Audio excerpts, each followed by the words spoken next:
अस्सलाम वालेकुम जी। Security guard की जॉब के नाम पे नया स्कैम जो है वो एजेंट्स लोगों ने स्टार्ट किया है।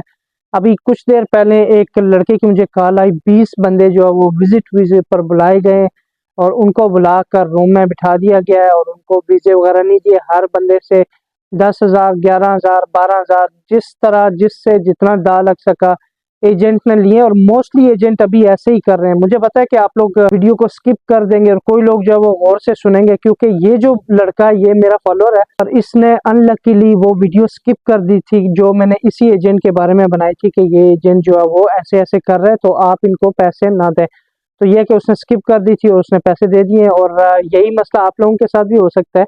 तो आपको जस्ट इंफॉर्मेशन देना चाहूँगा कि 20 बंदे अभी विजिट वीज़ा पर आकर जो है वो बिठा दिए हैं एजेंट ने। उस 20 के अलावा 10-15 की मुझे और भी इंफॉर्मेशन है और कई लोग ऐसे करना शुरू हो गए। बेशक आप इंडिया से हैं, पाकिस्तान से हैं, नेपाल से हैं, बांग्लादेश से हैं, ठीक है। दो तरह के स्कैम हो रहे हैं, एक इस कंट्री के अंदर जिसमें आप आए हुए हैं और एक आपके अपने मुल्क से भी ऐसे हो रहा है, ठीक है। यहाँ पर जो लोग हैं उनको क्या बोला जा रहा है कि आप अगर विजिट वीज़ा पर हैं, मसला नहीं है, हम आपको वीज़ा देंगे, आप हमें इतने पैसे दें, हम आपको वीज़ा लगा कर देंगे। दूसरा ये क्या जा रहा है कि अगर वीज़ा नहीं भी लग रहा तो हम आपका वीज़ा निकलवाएंगे, आप हमें पैसे दें। जब पैसे डेफिनेटली एक इंसान है, लालच है, लालची है, तो लालच में जब आता है इंसान के हाथ में पैसे आते हैं तो उसका जो रवैया है वो चेंज हो जाता है। तो इस तरह एजेंट लोग भी ऐसे ही करते हैं। पाकिस्तान, इंडिया, नेपाल, बांग्लादेश, इधर से लोग मोस्टली ऐसे कर रहे हैं। पाकिस्तान से मोस्टली लोग अभी ऐसा करना शुरू हो गए कि एजेंट लोग जो वो उनसे पैसे लेते हैं और पैसे लेकर आपको जो यूएई में विजिट वीज़ा पर बुलाते हैं और उसको बुलाकर उसके बाद आपको काम नहीं देते। सिक्योरिटी गार्ड की जॉब पर बुलाते हैं आपको, पर काम नहीं देते। आपने बचना कैसे है और आपने अगर केस करना है तो आपके पास क्या होना चाहिए, ये भी इंफॉर्मेशन मैं आपको दे रहा हूँ। क्योंकि बंदे ने अभी अभी मुझे कॉल किया, हम 20 लड़के हैं जी बैठे हैं और बड़ा मसला है ये वो। मैं ट्राई करूंगा उनकी हेल्प करने की, पर यह है कि मुश्किल है, क्योंकि उन्होंने किया है, उन्होंने किया ये है कि उसको सीधे पैसे पकड़ाए हैं और कोई रिटर्न स्टेटमेंट भी नहीं ली, उससे कुछ लिखवाया भी नहीं है कि आपने हमें मतलब एजेंट को हमने इतने पैसे दिए हैं और उसके सिग्नेचर वगैरह नहीं लिए। अभी उसमें दो मसले हो सकते हैं। एक, लेबर कोड में अगर हम जाते हैं तो लेबर कोड जो है वो उल्टा इस बंदे को जो है वो बम्बू देकर भगाएगी, यानी कि गुस्सा करके भगाएगी कि तुमने पैसे किस तरह दे दिए। एक बंदे का दिमाग होता है, कॉमन सेंस होता है कि आप जो है वो किसी बंदे को अगर पैसे दे रहे हो या उससे कोई एग्रीमेंट कर रहे हो तो एग्रीमेंट पेपर होता है ना, या तो वाइट पेपर भी है, उसमें आप लिखवा कर नीचे उसके सिग्नेचर वगैरह ले सकते हो कि हाँ भाई मैंने इतने पैसे इसको दिए हैं। पर आप दोस्ती में या जान पहचान में ऐसे नहीं करते हैं, पर ये बाद में आपको पछताना पड़ता है। क्योंकि मैं कई बंदों को जानता हूँ जो दोस्ती में या जो थोड़ी बहुत भी जान पहचान है या थोड़ी क्लोज रिलेशन है, उनको आप कहते हैं जी कि आप हमें मैं आपको इतने पैसे देता हूँ, आप हमें वीज़ा दे दें। आप उनसे रिटर्न नहीं लेते, बाद में वो लोग आपको पैसे लेकर आपको काम भी नहीं करवाते। अब ये जो 20 बंदे बैठे हुए हैं वहां पर, उनका क्या कसूर है कि उन्होंने जो एक बंदे पे ट्रस्ट किया है, ट्रस्ट करके उसको पैसे दिए और पैसे देकर वो बंदा उनके साथ ऐसे कर रहा है और अब वो बदमाशी भी कर रहा है कि आपने जो करना है कर ले, मैं आपको जो है कोई पैसे नहीं दूंगा। अब हम लेबर कोड में अगर जाते हैं तो लेबर कोड प्रूफ मांगेगी जो उनके पास नहीं है। अगर आप पुलिस कॉल करते हो इस मामले में तो पुलिस आएगी तो वो भी आपको रिटर्न स्टेटमेंट मांगेगी कि आपने जो पैसे उसको दिए हैं तो आपने कुछ लिखवाया उससे कि आप इतने पैसे उसको दे रहे हैं। कोई अगर कोई लेटर पैड पे कुछ लिखवाया हो या स्टाम्प पे कुछ लिखवाया हो, जो एग्रीमेंट पेपर होता है उस पे कुछ लिखवाया, तो वो दोनों उनके पास नहीं है। उसके बाद आपके पास एक ही हल बच जाता है। जिनके पास बहुत सारे लोग होंगे जिनके साथ ऐसा हो रहा है, तो उसके पास आपके साथ एक ही हल है कि आप जो है वो इस एजेंट के मिन्नत तल्ले करके हर तरह से पैसे निकलवा लें, या तो मिन्नतें करके किसी किसी भी वीज़े में एडजस्ट हो जाएं। उसके बाद जो है वो जो पैसे आप गवा बैठे हैं वो पूरे करें, या तो आप एजेंट से मिन्नतें करके मतलब गुस्सा किए बगैर या धमकाए बगैर आप उससे पैसे निकलवाएं। क्योंकि इस कंट्री में अगर आप किसी को धमकाते हैं ना तो वो बोलेगा जाओ जो मर्जी है करना है कर लो। क्योंकि जो एजेंट लोग होते हैं, फ्रॉडी होते हैं ना, जो स्कैमर्स होते हैं, उनको पता होता है कि कैसे बंदे को फंसाना है। तो वो लोग जब आपसे पैसे लेते हैं डेफिनेटली वो कॉन्ट्रैक्ट वगैरह नहीं करते या तो कोई सबूत पीछे नहीं छोड़ते हैं। तो इसलिए आप जो वो ऐसा करें कि या तो उसको लास्ट प्रूफ लगाकर उससे पैसे निकलवाएं, या तो कोई जो रिलेशंस होते हैं या दोस्ती शोस्ती हो गई वो निकलवा कर उससे बात करवा कर, आपका कोई जानने वाला उसका दोस्त है या रिलेटिव है उससे बात करवा कर पैसे निकलवाएं, यही हल हो सकता है। पुलिस या लेबर कोर्ट आपकी कोई हेल्प इस मामले में नहीं कर सकती। अगर उस वक्त तक जब तक वो बंदा मान ना जाए पुलिस में जाकर या लेबर कोर्ट में कि हाँ मैंने पैसे लिए हैं उनसे, और उस तक आप रिटर्न वगैरह लिखवा ना ले।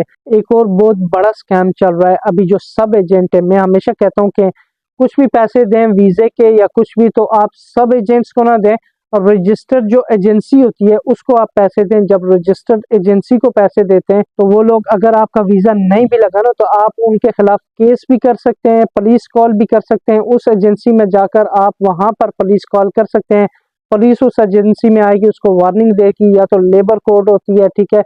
यहाँ पर सिस्टम है, अगर आपके पास कोई प्रूफ है, ठीक है, आपका रिटर्न स्टेटमेंट है, तो वो लोग उनके खिलाफ एक्शन लेते हैं। तो यह है कि रिटर्न स्टेटमेंट लें। और अब जो एजेंटों ने ऐसा क्या किया हुआ है, अब ये लोग ऐसे कर रहे हैं कि आपका कॉन्ट्रैक्ट करवाते हैं कंपनी से, आपको वीजा भी देते हैं, ठीक है। कई एजेंट ऐसे भी कर रहे हैं, सब एजेंट वो ऐसे कर रहे हैं कि आपका कॉन्ट्रैक्ट करवाते हैं कंपनी से, और कितने पैसों पे करवाएंगे, फॉर एग्जांपल 2770 दिरहम्स आपकी सैलरी है कंपनी के हिसाब से, 2770 दिरहम्स आपकी सैलरी है। पर कंपनी से वो लोग क्या बात करेंगे, क्योंकि कंपनियां भी बेवकूफ मिली होती हैं उनसे, मतलब सारे चोर ही बैठे होते हैं इस तरह के जो गरीब आदमी को लूटने के चक्कर में होते हैं। तो कंपनियां क्या करती हैं, एजेंट को बोलती हैं कि आप हमें अपना कमीशन दें, हमें वीजे के पैसे दें, हम जो है वो आपको जो है वो जितनी सैलरी आप लगाएंगे इतनी ही हम एम्प्लॉय को देंगे, बाकी जो सैलरी बनती है वो आपको कमीशन के तौर पर मिलती रहेगी हर महीना भी। ऐसे भी लोग कर रहे हैं। कैसे, मैं एग्जांपल दे के समझा रहा हूँ। मेरी सैलरी है जी, मुझे एक एजेंट ने मुझे जॉब लगवाई किसी भी एक कंपनी में, ठीक है, मैं नाम नहीं ले रहा, किसी एक कंपनी में अगर मुझे जॉब लगवाई है, मेरी सैलरी है 2440 दिरहम फॉर एग्जाम्पल, ठीक है। 2440 दिरहम एज पर कंट्रैक्ट, जो उसने मेरा कंट्रैक्ट करवाया एजेंट ने कंपनी से, वो 2440 पे करवाया है। पर यह कि कंपनी की जो सैलरी है वो 2770 दिरहम है। तो कंपनी की जो सैलरी है 2770 दिरहम, उसमें से 2440 जो मुझे दे रहा है, वो निकाल कर जो पीछे पैसे बचते हैं वो सारे एजेंट को कमीशन जाएगा। या तो वो जो कंपनी में जिस बंदे ने एजेंट के साथ कॉन्ट्रैक्ट किया, कंपनी वाला बंदा, एचआर हो या कोई रिक्रूटर हो, रिक्रूटमेंट वाला बंदा कोई भी हो, उसने एजेंट से अगर कॉन्ट्रैक्ट किया है, तो उन दोनों का कमीशन बनेगा। फॉर एग्जांपल 400 बचता है, तो 200 वो लोग हर महीने हर एम्प्लॉय का कमीशन यानी हराम खाते हैं, और आपको जो है वो आपकी जो मजदूरी का जो प्रॉपर हक है वो नहीं देते हैं। वो किस तरह नहीं देते, जब आप कॉन्ट्रैक्ट करते हैं किसी भी कंपनी से, तो आप उस कंपनी की जो सैलरी है वो चेक करें, ठीक है।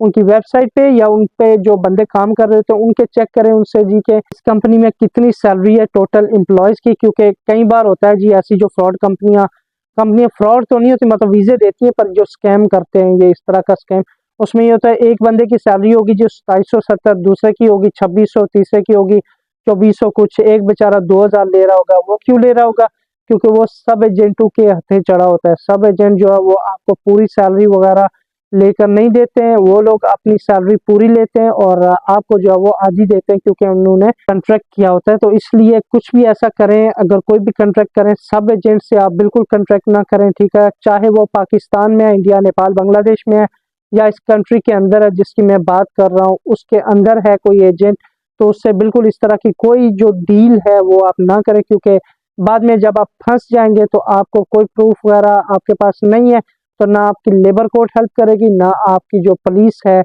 जो इस मुल्क की पुलिस है, वो आपकी हेल्प कर सकेगी। अगर आपको लगता है कि ये इंफॉर्मेटिव वीडियो और बहुत सारे लोग इस फ्रॉड से बच सकते हैं, तो इसको शेयर जरूर करें हर किसी बंदे के साथ, चाहे वो सिक्योरिटी रिलेटेड जॉब ढूंढ रहा है या किसी भी किस्म की जॉब ढूंढ रहा है, किसी भी दूसरे मुल्क में जाना चाहता है, या पाकिस्तान के अंदर है, इंडिया, नेपाल, बांग्लादेश के अंदर, स्पेशली पाकिस्तान में, क्योंकि पाकिस्तान में ज्यादातर एजेंट आजकल ऐसा करना शुरू हो गए हैं, और इंडिया में भी है और नेपाल में भी है, पर ज्यादातर पाकिस्तान में ये चल रहा है। तो इस वीडियो को जरूर शेयर करें अगर आप चाहते हैं कि कोई और गरीब जो है वो इस तरह की बदमाशी से बच सके। अपना ख्याल रखिएगा। अल्लाह हाफिज।